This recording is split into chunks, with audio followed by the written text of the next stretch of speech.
Now, kanina, I wasn't able to turn on audio para sa problem na to. And then, merong mga nag-message kung paano daw yung solution.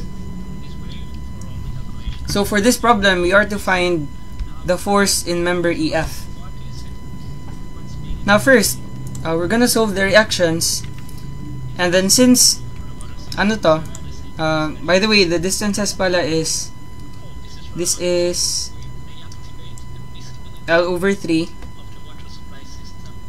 And then, ito rin panels mo.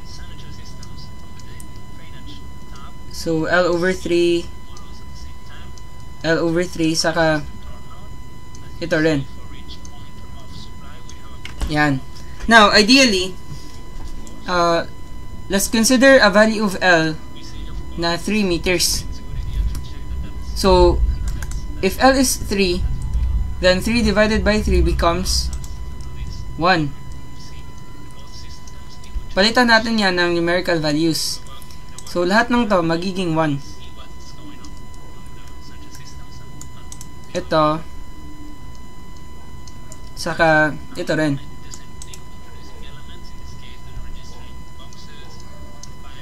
Yan. Now, since we have two reactions symmetrically placed, automatic yung reaction dito sa A magiging 1 kN, saka dito rin sa D 1 kN. Now, let's first try to look at kung saang joint tayo magsisimula. Looking at joint E, we have two horizontal members, EF saka AE, and we only have one diagonal member. Meaning, at joint E, pwede pala akong mag-sum up ng forces vertical. Bale, summation of forces vertical at joint E, we have this force, and then this is EF, this is AE, and then ito naman, this is CE,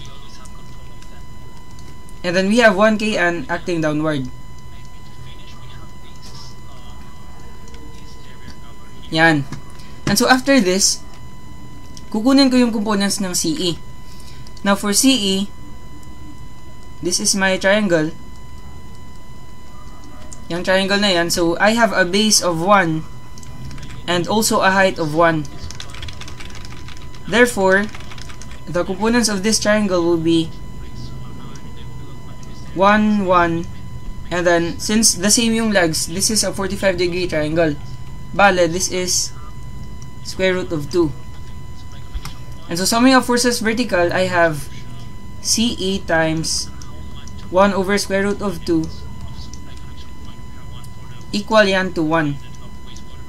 And so therefore, CE is, multiply natin yung square root of 2 dito. This is now square root of 2. Yan.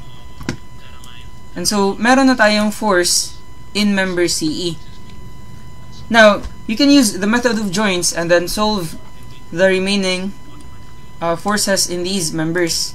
But, there is a more efficient way to get EF directly. Now, sir, paano yan? Diba, by symmetry, yung force na kinikerry ng CE equal lang sa force na kinikerry ng BF. Kasi the same diagonals lang sila. Yan. So, we have BF equals CE. Yan. Now, yung tanong is, saan ako magka-cut? Ito yung cut natin. Slice natin yan. And then, we'll now reveal the internal forces. So, here we have, ano na lang, dito na lang, wait lang. This cut pala. Now, if we have this cut, then, we can reveal the internal forces. We have here, this is the force in member EF. Ito naman, this is for member CE. Yan. While this is for member AC. Member AC. And then this is member BD. Yan. Now, if you will try to check, if you will take moments about this point, tatama yung line of action ng BD saka AC. So we can eliminate them. And so what's gonna be left? What's left is, by the way, meron din tong internal force kasi kasali to sa cut. Ayan, yung bale BF. So we have BF. So if we will take moments about this point, we can eliminate BD saka AC. But alam natin yung BF saka CE. Kasi diba, equal lang sila, for which the forces is equal to square root of 2. So now, I can take moments about this point. Sabihin natin, point O. So, yung next natin gagawin is to solve the distances ng moment arms natin. So, what we can do is, we can draw a line here. Let's just use a broken line.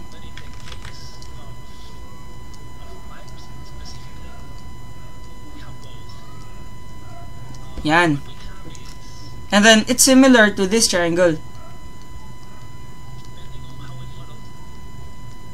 Kasi diba, the same lang yung slope nila. Yan. So, by ratio and proportion, we have, for this triangle, it has a base of 1. And then, since nasa gitna yan, this is actually 0.5. So, 0.5 yan. Therefore, we have, let's label this as y. Yang naka-blue.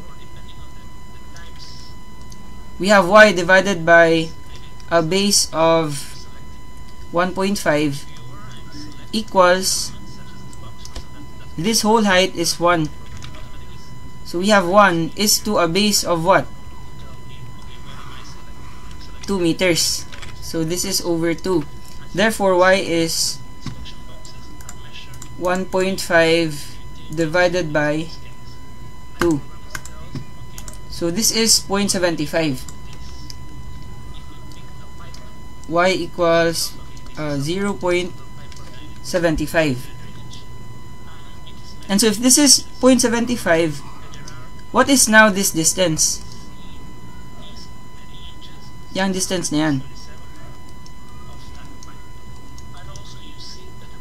This will now be 0.25.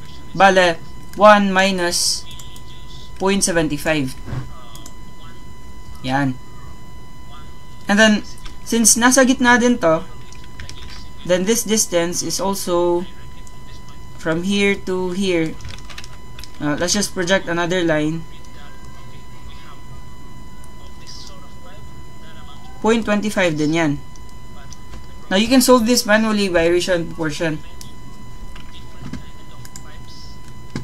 Yan. So, meaning, I now have these distances. So, kukunin ko na yung components ng CE saka BF. Kasi yan, sila lang yung magkukos ng movement about point O. So, now, I'm gonna take moments about point O. So, here I have summation of moments about point O. Let's start with the applied loads.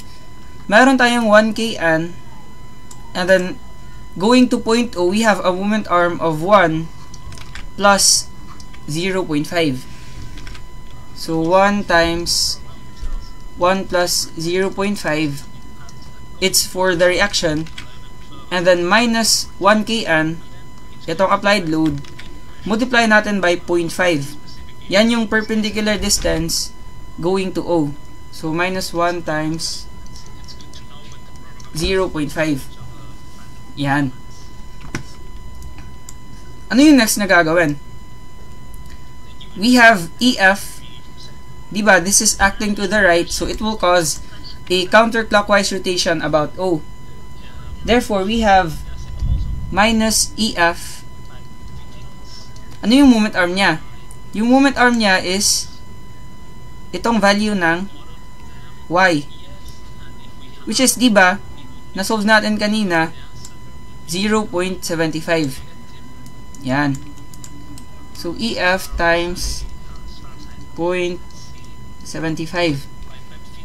And so, ano yung loads na remaining? Again, yung BD saka AC, tatama yan lahat sa O.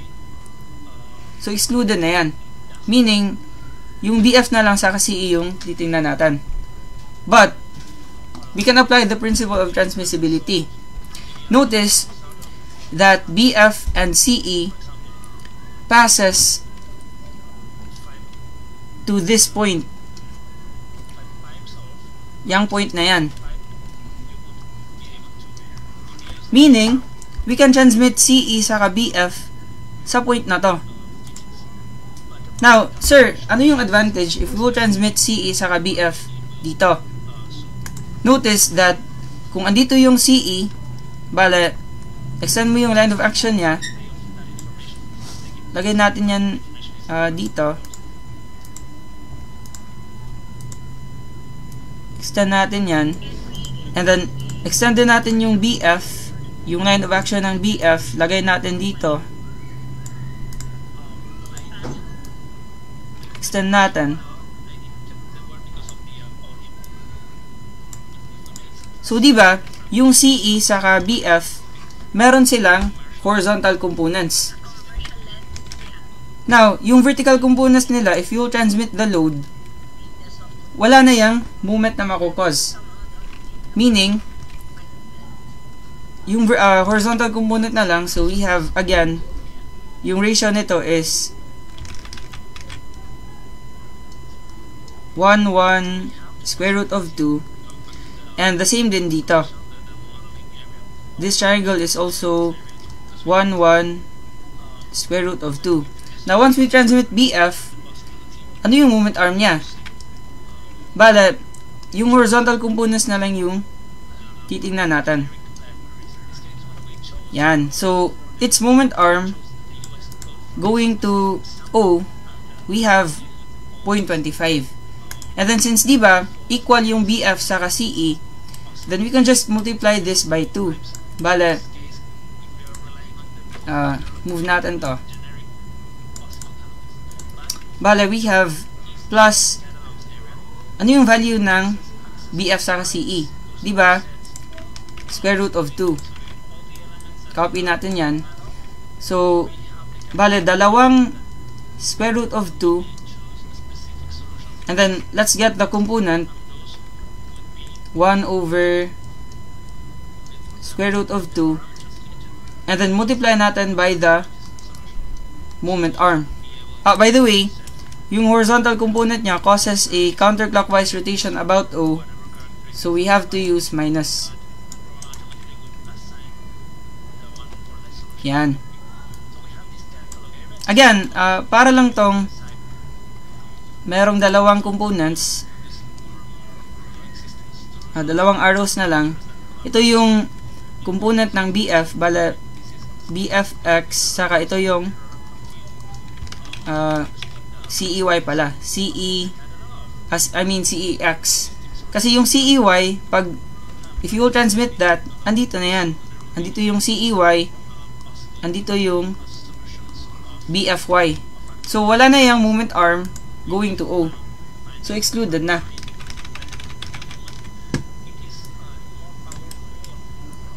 So, na, masosolve na natin yung EF. Set natin yan to 0.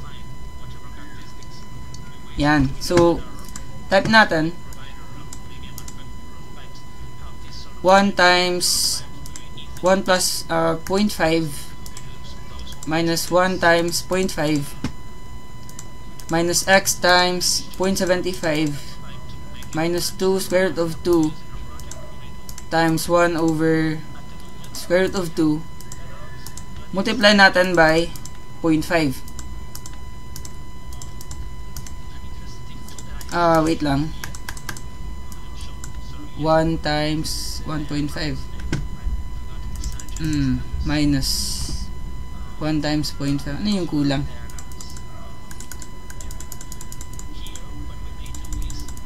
May nadoble ba? Minus x times 0.75. 2 square root of 2. Dalawang counterclockwise. I mean times ano pala to? 0.25, sorry. Yang moment arm na yan. So, 0.25. Yan.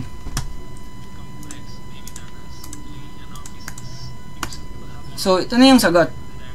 We have EF equals 0.667 kN. Yan. Which is, check natin dito.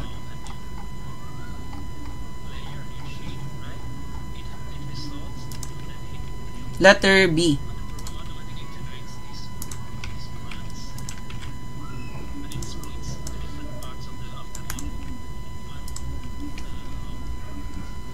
Yan. So, yung principle of transmissibility is not only applicable for this type of problem. Applicable yan sa lahat. So, try to master this concept, and then if you can apply it in other problems, try it yourself, and then it will make your solutions more efficient.